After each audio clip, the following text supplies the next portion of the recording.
এই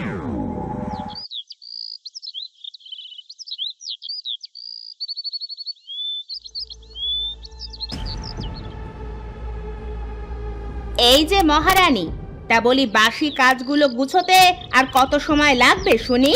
বলি বেলা উঠছে না পড়ছে? এই তো মা, হয়ে গেছে, আর একটুখানি বাকি আছে। এখনো বাকি? বলি রান্নাটা বসাবি কখন? হ্যাঁ, আমার মেয়েটা ঘুম থেকে উঠে এখনই খেতে চাইবে। বলি খাবার কি তোর মাথা দিব নাকি? হয়ে গেছে মা, এখনই আমি রান্না বসাচ্ছি। একটু সকাল সকাল তো উঠতে পারিস নাকি? উঠি তো মা, সেই ভোরে উঠি, এর থেকে আর কি সকালে উঠবো। খুব কথা হয়েছে দেখছি না, মুখে একেবারে বুলি ফুটেছে। বলি হাতির 5 পা দেখেছিস নাকি? তাড়াতাড়ি রান্না করে ঘরে আন, না হলে তোর চোপা আজ ভেঙে দেব। এ কথা বলে রূপার মা সেখান থেকে চলে গেল। এদিকে বাড়ির কাজ গুছিয়ে রূপা রান্না করে খাবার ঘরে নিয়ে গেল।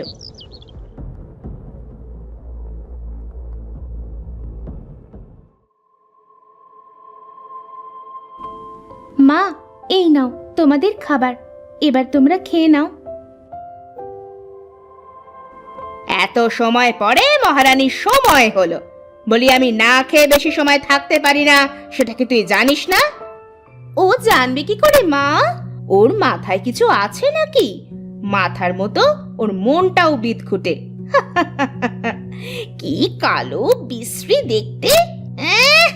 যা যা, সামনে থেকে যা, এখন আমরা খাবো। আমি মোটেও খারাপ দেখতে না, আমার বাবা বলতো আমি দেখতে একেবারে রাজকন্যাদের মতো। রাজকন্যাই তো, অমাবস্যার কালো রাজকন্যা।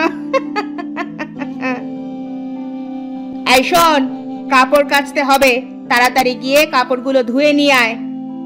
আচ্ছা মা, যাচ্ছি।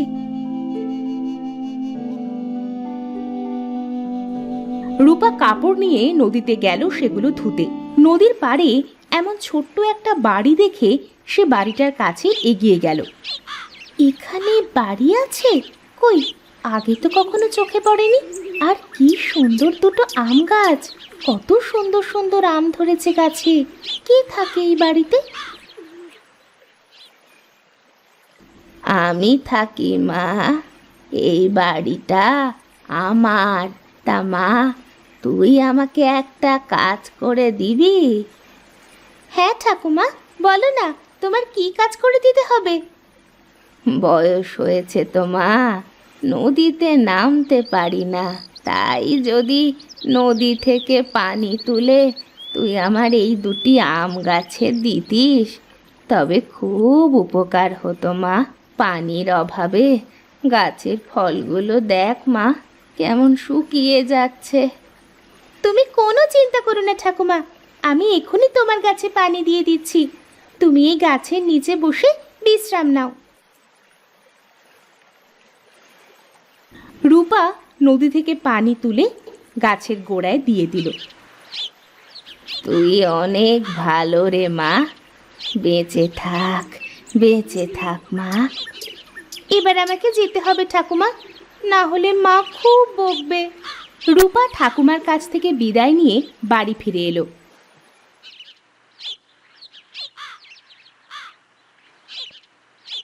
পরের দিন রূপার মা তাকে আরো এক গাছে কাপড় দিয়ে বলল, এই মুখ পড়ে, খুব তো বসে বসে আরাম করছিস দেখি। সকাল থেকে এই কাপড়গুলো পড়ে আছে, বলি কাপড়গুলো কি তোর মরা মা এসে ধুবে নাকি? কি বলছো কাকিমা? আমি তো সব কাজ গুছিয়ে মাত্রই এসে বসলাম। আমি এক্ষুনি কাপড়গুলো ধুয়ে আনছি মা। রূপা কাপড়গুলো নিয়ে নদীতে চলে এলো।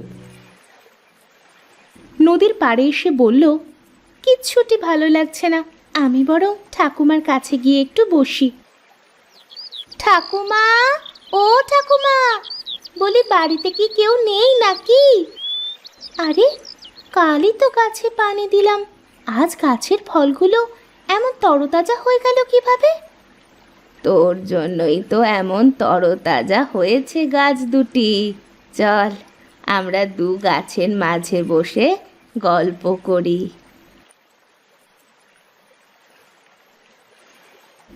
রূপা কাঁদবে আর বলবে, জানো, বাড়িতে একটুও বসার সুযোগ পাই না গো ঠাকুমা।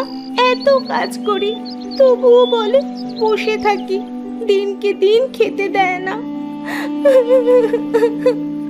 আমি দেখতে কুৎসিত বলে কেউ দেখতে পারে না। কাঁদিস না মা, তুই কাঁদলে আমার যে ভালো লাগে না। দাঁড়া, তোকে এই গাছের আম খেতে দি, দেখবি তোর খুব ভালো লাগবে।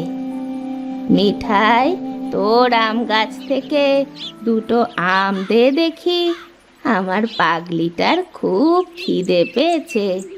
বুড়ি এ কথা বলার সাথেই মিঠাই গাছ থেকে দুটো আম তাদের কাছে এসে পড়ল। কি ঠাকুমা, তুমি বলার সাথেই দুটো আম এসে হাজির হলো? আম গাছটা তো দেখছি তোমার খুব কথা শোনে। তা বলতে পারিস মা। শোন তাহলে, তোকে বলি, এই আম গাছ দুটো কোনো সাধারণ আম গাছ নয়, এরা জাদুর আম গাছ। তুমি সত্যি বলছো ঠাকুমা? তা নয় তো কি। দাঁড়া, তোকে আরো একটা জাদু দেখাই। কাটাই, এবার তুই আমাকে দুটো আম দে তো। বুড়ি এ কথা বলার সাথেই গাছ থেকে আরো দুটো সুন্দর আম পড়ল। ও মা, কি সুন্দর! হ্যাঁ মা, শোন, এই মিঠাই আম খেতে যেমন মিঠা, তেমন এই কাটাই আম গাছের আম ততটাই কাটার। বুঝলি না তো? মানে, যার মনে যত পাপে ভরা, সে যদি এই কাটাই আম ফল খায়, তবে তার সারা শরীরে কাটার মতো ফুটবে, তবে দেখতে পাবে না কেউ। খুব খুব খুব ভালো ঠাকুমা তুমি। তুমি যেমন ভালো, তোমার মতন গাছ দুটিও খুব ভালো। শোন মা, তোর কোনো কাজ আর তুই করবি না, সব কাজ আমার মিঠাই আর কাটাইয়ের কাছে আনবি, এরা তো সব কাজ করে দিবে। হ্যাঁ মিষ্টি মেয়ে, প্রতিদিন আমি কাপড় কেচে ধুয়ে দিব, তোমার যাবতীয় সব কাজ করে দিব। আর আমি তোমাকে তোমার বাড়িতে পৌঁছে দিব, আর প্রতিদিন তোমাকে বাড়ি থেকে নিয়ে আসব। ধন্যবাদ বন্ধু তোমাদের।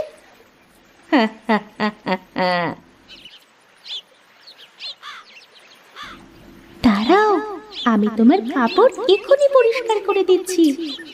এই কথা বলে মিঠাই রূপার কাপড় ধুয়ে পরিষ্কার করে সামনে এনে বলল, এই নাও, তোমার সব কাপড় কাচা শেষ। এবার চলো মিষ্টি মেয়ে, তোমাকে বাড়িতে পৌঁছে দিই। নাও, আমার হাতের ওপর উঠে বসো।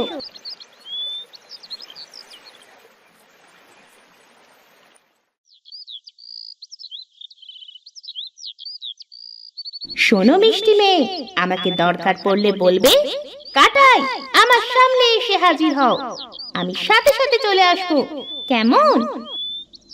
আচ্ছা বন্ধু।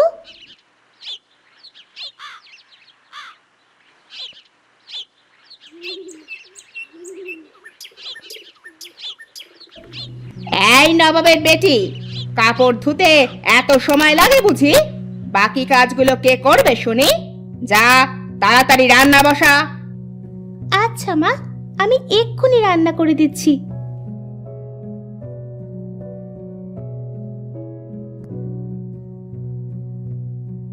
কাটাই, তোমাকে আমার খুব প্রয়োজন, আমার কাছে এসো দয়া করে। এই কথা বলার সাথে সাথেই কাটাইয়ের একটা হাত এসে হাজির হলো। সে প্রয়োজনীয় সব জিনিস নিয়ে তার হাতের ওপর চড়ে বসল।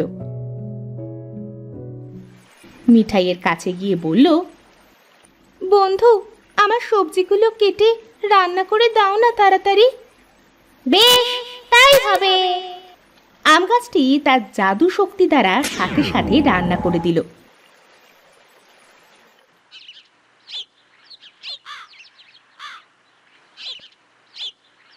তার মায়ের সামনে খাবার দিতেই বলল, কি রে, আজ এত তাড়াতাড়ি রান্না করলি কিভাবে? তাড়াতাড়ি করলে দোষ, ধীরে করলে দোষ। তাহলে করবোটা কি মা? হয়ে গেছে, খেয়ে নাও।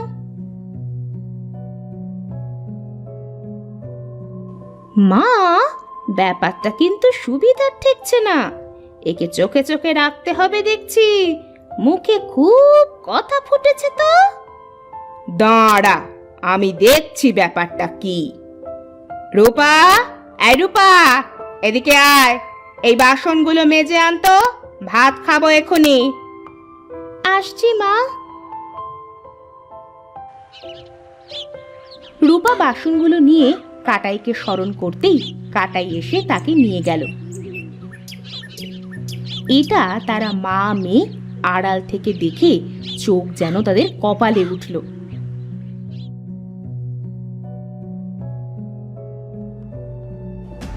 মুখপুরি, তোর এত তাড়াতাড়ি কাজের রহস্য আমরা সব জেনে গেছি। তুই যেমন দেখতে ভূত, তোর কাজকর্ম ভূতের মতো। বলি, তোর সব গোপন তথ্য বলবি নাকি এই খুন্তির ছ্যাঁকা খাবি? না না মা, আমি সব বলছি। এরপর রূপা সব কথা তাদের সাথে খুলে বলল। সব শুনে তারা বলল, এই তাহলে তোর কাজের গতি। রিমা, চল মা, এখনই গিয়ে গাছ দুটো কেটে সাফ করে দিয়ে আসবো। না মা, এত বড় পাপ কাজ তোমরা করো না। মারতে হলে আমাকে মারো। এই শর্ত, পথ ছাড় হতচ্ছাড়ি। তারা মা মেয়ে ও রূপা নদীর ধারে বুড়ির বাড়িতে গেল। রূপা তার মায়ের পা জড়িয়ে ধরে বলল, মা, দয়া করে গাছ দুটো কেটো না। এরা যে আমার কথা বলার সঙ্গী। দৌড় হ মুখপুরি আমার সামনে থেকে। মা দাঁড়াও, গাছ দুটো পরে কাটি। আগে গাছ থেকে আম পেড়ে খেয়ে তো দেখি। ঠিক বলেছিস মা, এই দেখ, এই আমগুলো পেকে একেবারে হলুদ হয়ে গেছে। এখান থেকে পার। তারা কাটাইয়ের গাছ থেকে আম পেড়ে যেই খেলো, তখনই তাদের চেহারা কুৎসিত হয়ে গেল, আর তারা দুজন ছটফট করতে লাগলো। মা, ও মা, আমার কেমন হচ্ছে? মনে হচ্ছে সারা দেহে কেউ কাঁটা ফুটাচ্ছে। আমারও তো তেমন হচ্ছে। ও মা গো, বাঁচাও! ওরে রূপা, বাঁচা মা, বাঁচা আমাকে। খুব বড় শিক্ষা হয়েছে, আর কোনোদিন তোর সাথে এমন করব না।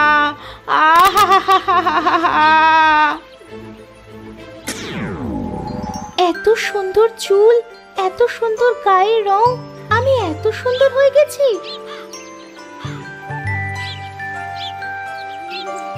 বুড়িমা, তোমাকে অনেক অনেক ধন্যবাদ গো। যার যেমন কর্ম তার তেমন ফল।